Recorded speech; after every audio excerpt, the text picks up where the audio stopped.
Bon bah j'étais en train de parler et j'étais pas en train de filmer, donc on y va, c'est reparti. Bonjour everybody, bon, j'espère que tout va bien avec tout le monde dans ces temps de crise encore une fois. Aujourd'hui je vous reviens, comme vous l'aurez vu dans le titre sûrement, les séries Netflix que j'ai regardées. Il y en a beaucoup qui sont sous-cotées selon moi. N'hésitez pas à me suivre sur Instagram, sur TikTok, parce que oui je m'amuse un max sur TikTok pendant le confinement. Et n'hésitez pas à vous abonner, à liker, à commenter, franchement ça aide beaucoup. Ça donne un gros coup de boost et de pouce.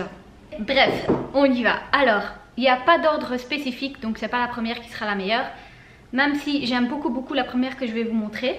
Lock and Key, donc c'est 13+, c'est une série que j'ai beaucoup aimée. Les 3 premiers épisodes m'ont fait peur. Sincèrement, je l'ai regardée toute seule et j'ai commencé quand il faisait noir. Malgré que ce soit 13+, je suis une vraie trouillarde.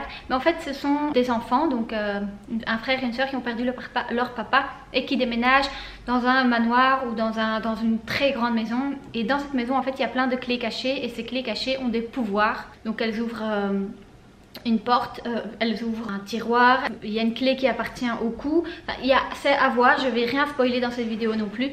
Et d'ailleurs je ne sais pas très bien expliquer, donc je vais juste vous expliquer mon ressenti si j'ai aimé ou pas la série. Donc Lock and Key, franchement un 10+++, je vous la recommande mais carrément. Et il y a une saison 2, il y a une saison 2 qui sort, donc je suis méga happy.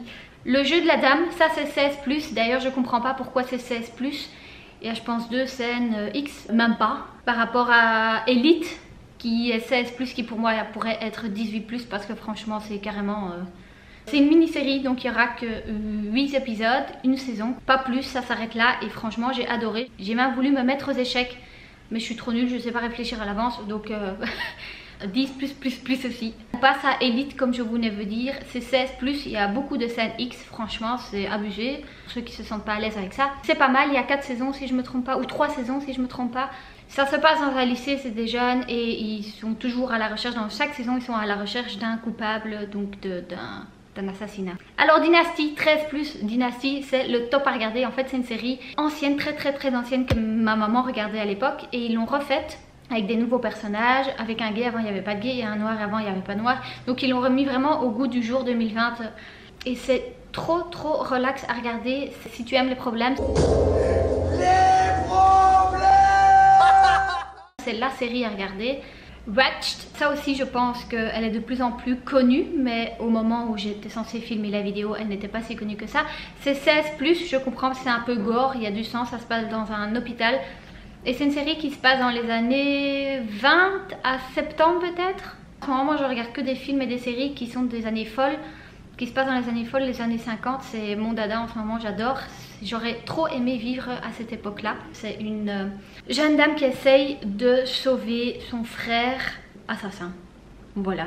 Alors Messia, je me souviens plus trop, c'est 16+, je me souviens plus trop.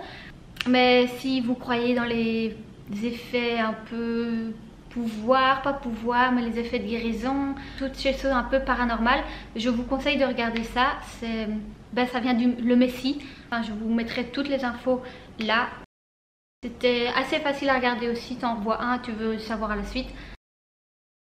Et c'est quelqu'un qui essaye en fait d'apporter le bien, ou d'un œil extérieur, c'est peut-être le mal, mais ils nous font croire que c'est le bien. Enfin, c'est à vous de décider si c'est le bien ou si c'est le mal. Je vous conseille de regarder cette série. Alors, Limitless, ça fait très longtemps que je l'ai vue. Oh, ma batterie. Ça fait très longtemps, je sais pas si elle est encore sur Netflix, mais en fait c'est un gars qui prend des pilules, c'est une sorte de drogue pour que son cerveau fonctionne à 100%. Je sais pas si vous le saviez, mais votre cerveau n'utilise qu'une petite partie. Donc imaginez-vous s'il fonctionne à 100%. Alors la prochaine c'est Unorthodox, c'est basé sur une histoire vraie. C'est une jeune fille qui essaye de fuir son environnement dans lequel elle est, elle se marie jeune, tout ça. Donc j'adore les séries basées sur une histoire vraie, donc à regarder. Et c'est, je ne sais pas, je pense que c'est 13+ si je me trompe pas. Et c'est une mini-série aussi, donc il n'y aura pas de deuxième saison. Emily in Paris, relax à regarder, je vous conseille. Par contre j'ai pas compris, 16+. Je sais pas d'où c'est CS+, mais bon, Netflix parfois j'en sais rien. Si vous avez envie de regarder un truc et ne pas réfléchir, je vous conseille à regarder ça. D'ailleurs, il y a la saison 2 qui sort aussi. Et je vais regarder parce que franchement c'est très relax. Et je vous conseille aussi de le regarder en VO et pas en VF, parce qu'en fait la fille dans la série, Emily dans la série, elle ne parle pas un mot de français à part bonsoir, bonjour et bonne soirée. Elle sait rien dire d'autre, donc je comprends pas trop la version VF. Et les 3 dernières, c'est un truc, je pense que tout le monde connaît, mais je vous conseille quand même à regarder aussi, c'est D100. C'est un peu futuriste. Il y a une explosion sur Terre, la population va habiter dans l'espace et une centaine d'années plus tard, ils envoient 100 jeunes pour voir comment est-ce que l'humain réagit à l'oxygène de la Terre des années plus tard. C'est pas mal non plus, il y a 8 saisons, je les ai toutes dévorées en un mois je pense, donc franchement c'est très addictif. L'Astic Castle Cable aussi, l'Astic Castle Cable par contre, on parle de la fin, je vais pas spoiler mais la fin j'ai absolument pas aimé du tout. Mais c'est aussi un peu une série dramatique, ça se passe dans une usine téléphonique. Plein de drama aussi, c'est tout. Donc j'espère que vous aurez aimé cette vidéo. N'hésitez pas à me dire si vous voulez la même mais en mode film, parce que j'ai noté pas mal de films aussi que je regarde. Dites-moi en commentaire vos séries, parce que je cherche après des nouvelles séries, pas forcément connues, mais j'ai envie de nouveautés. Donc dites-moi ça en commentaire. Et sinon, prenez soin de vous. Je vous dis à la prochaine pour une prochaine vidéo. Et j'ai réussi à filmer tout ça avec ma petite lumière qui clignote. Mon appareil va s'éteindre, je suis trop contente. Bref, je vous dis à la prochaine. Biscuits.